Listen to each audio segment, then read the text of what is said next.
Hey guys, it's Mariana, and today we're talking about Game of Thrones Season 5, Episode 3, High Sparrow.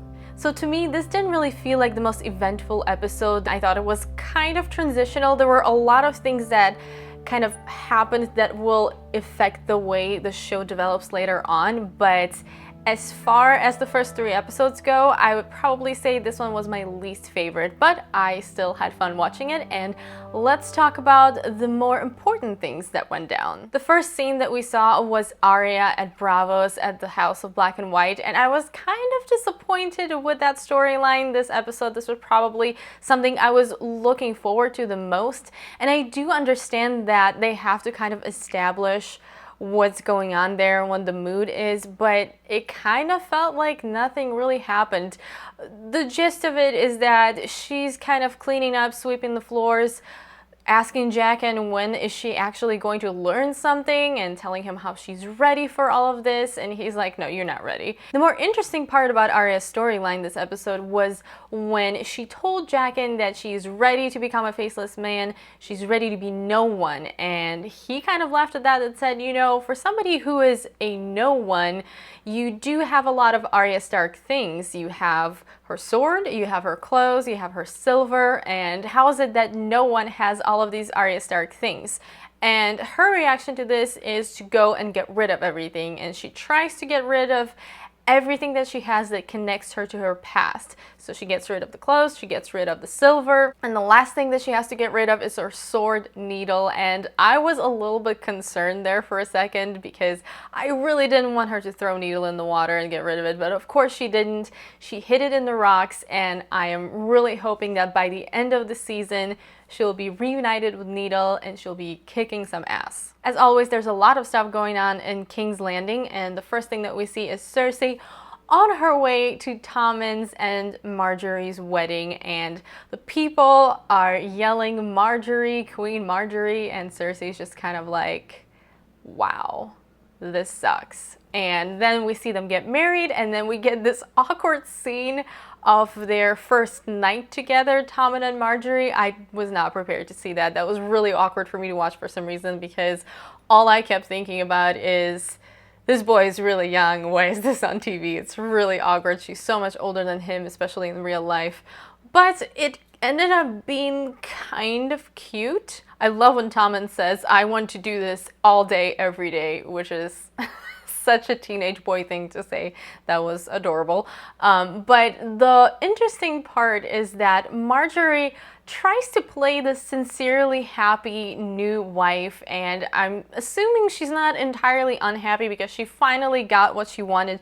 She is the queen, and she is not married to the monster that Joffrey was. She's kind of married to a kid, but it is better than being married to Joffrey. At the same time, we see Marjorie kind of plant a seed of doubt in Tommen, where she says, oh, you're always going to be your mom's little boy because you're her little cub and she's the mama lion and all of that. And he's like, okay, I'm a man now.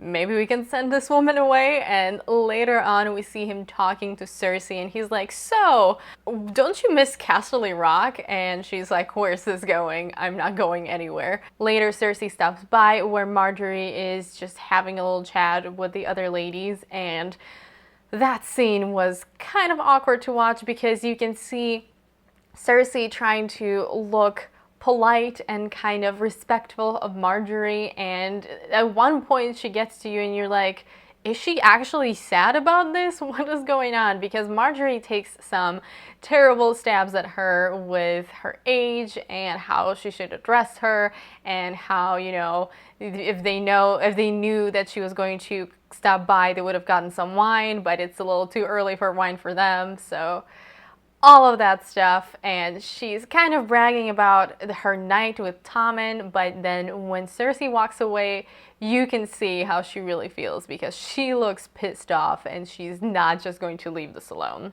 At the same time, at King's Landing, we have this whole thing with the Sparrows that are religious fanatics. You may remember Lancel Lannister from episode 1 this season talking about how he found the light and all of that.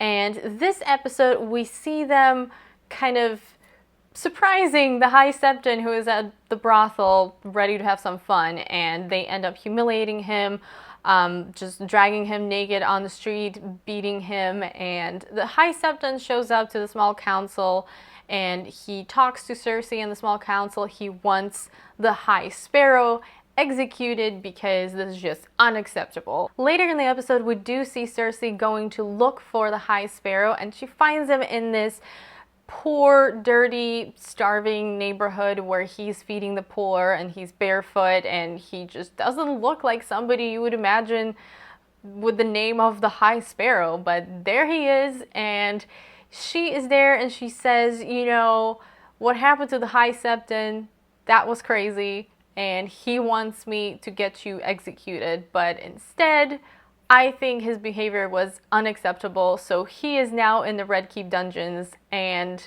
the crown and the faith are the two pillars of our society, so we need to work together. And what I think is happening here is that Cersei is looking for new sources of power. She's not in the greatest position over there with Marjorie, and she needs kind of more things happening for her, and appealing to the religious aspect of the city is probably something that she thinks she can make work for her. We do get a really quick glimpse of what's going on with Qyburn and the mountain. We don't actually see the mountain, but we do see him move under the sheets, and he's definitely alive. And Qyburn does say that his progress with the mountain is going better than expected, and that just makes me unhappy because I don't want this guy to survive. He killed Oberyn. I'm unhappy about it, but at the same time, I'm really curious where they're going with this whole mountain thing. We also get to check in with Tyrion and Varys, and Tyrion is still being an annoying drunk. He wants to get out of the box that he's in,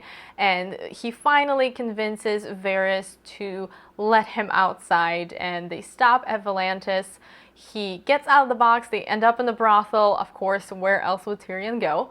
And of course, they find themselves in the brothel where Jorah Mormont is at right now as well. And Jorah Mormont doesn't really waste any time. He quickly captures Tyrion, and he says, I am taking you to the queen, which we can only assume that means Daenerys, and he's going to try to bargain for some kind of forgiveness from her. We get to spend quite a bit of time in the north this episode, and of course we got to see the Boltons, whom I don't want to see ever. Basically, the first thing that happens there is that Roose Bolton tells Ramsay that they need to forge some new alliances over here because they don't have enough men to hold the north, and his pact with Tywin Lannister is over because Tywin is dead, and basically they need some new support from the northern people, and he has arranged for Ramsay to get married.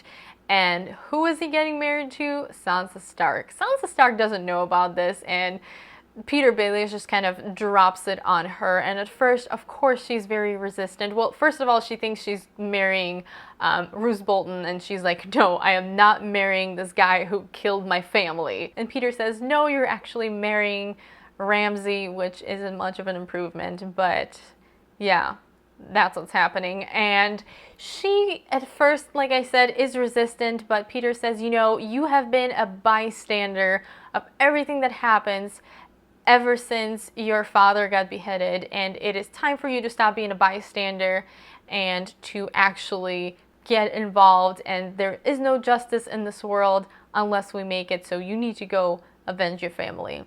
And Sansa is still pissed, but she's like, okay, let's do this. She doesn't say anything to Peter. She just continues writing, and he takes it as a sign of her agreement.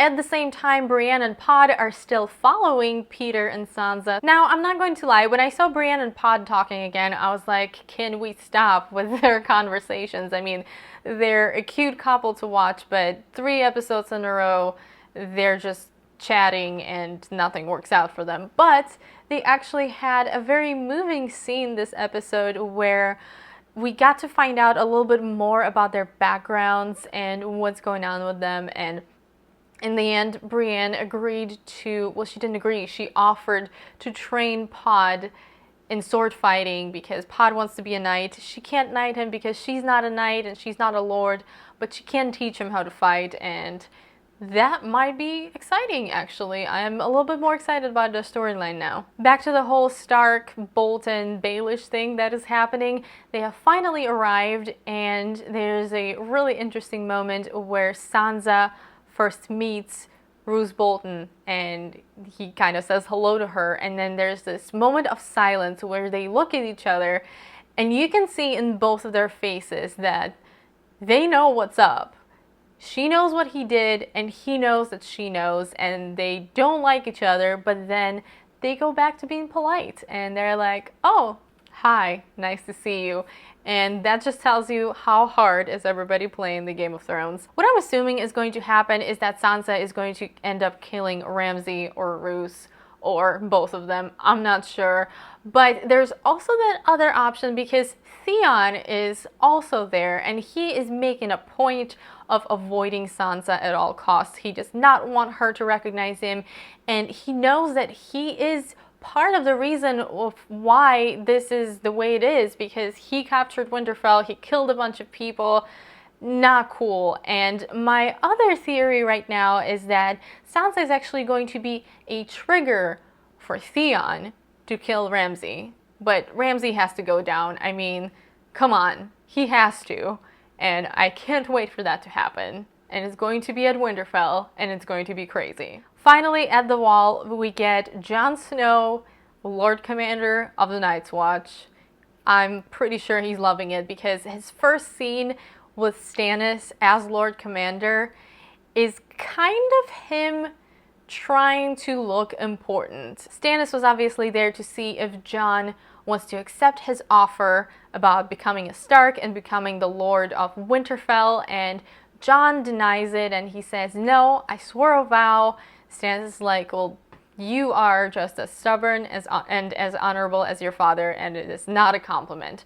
And on top of that, Jon's kind of like, so, are you guys gonna stay a while here? And Stannis is like, what, are you sick of us already? And he's like, well, we can't feed you and your army for a long time, and the wildlings. We kind of need to survive. And Stannis is like, don't you worry, in a fortnight, we're marching to Winterfell. Things get interesting at the end of that scene though as well, when Davos stays to talk to Jon, and Jon says, I have sworn to stay clear of the politics of the Seven Kingdoms because I swore the vow. And Davos says, oh, did you now? Let's remember what you swore to do. And one of the lines in the vow is that I am the shield that guards the realms of men. And what Davos has to say is that guarding the realms of men doesn't necessarily mean sitting in your ice castle and doing nothing.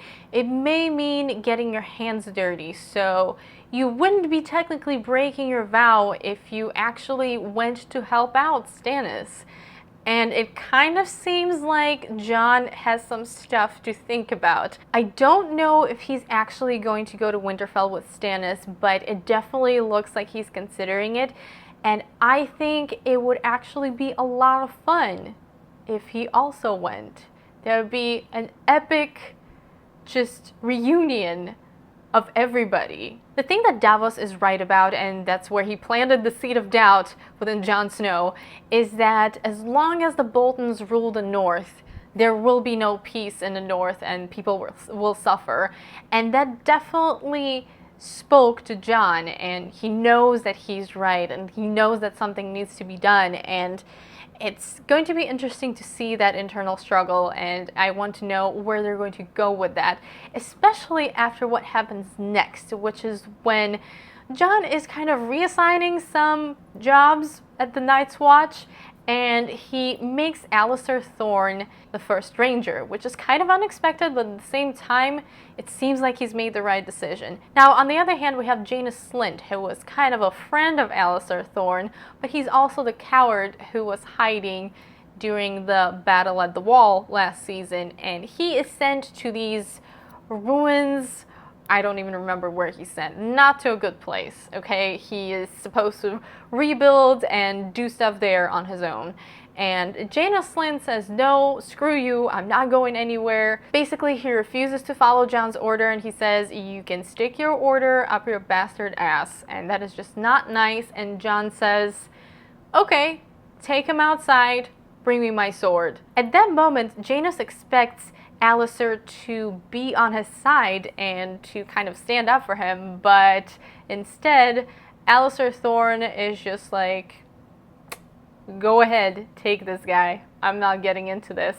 And Janus Slynt is taken outside. He is ready to be beheaded, and long story short, Jon Snow swings the sword. That scene really took me back to the very first episode of Game of Thrones in season 1 when Ned Stark beheads a deserter, and they have this whole conversation about how this guy died bravely or whether he was a coward. And at the same time, it parallels what happens here, where obviously Jon is following the old ways where the man who passes the sentence should swing the sword, but at the same time, Janus Slynt did not die bravely, because in the end, he's crying, he's sobbing, he's begging for mercy, and he says he's afraid, and Jon is not swayed by any of that.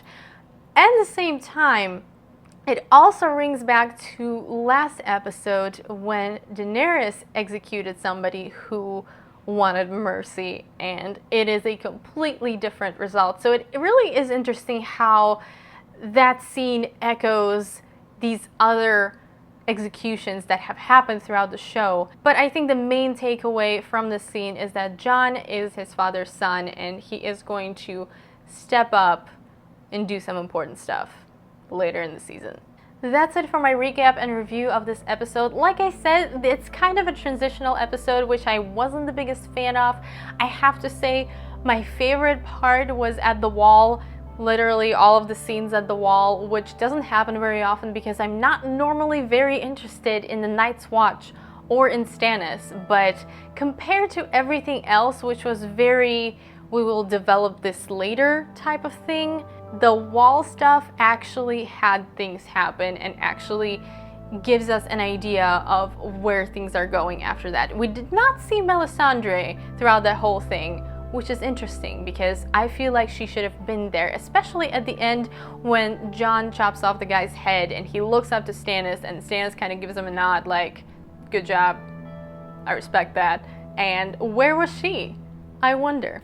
Anyways, let me know what you guys thought about the episode. I hope you enjoyed the video. Thank you so much for watching. As always, if you did enjoy the video, don't forget to give it a thumbs up and also subscribe to my channel. I hope you guys are having an amazing day, and I will see you soon in my next video. Bye!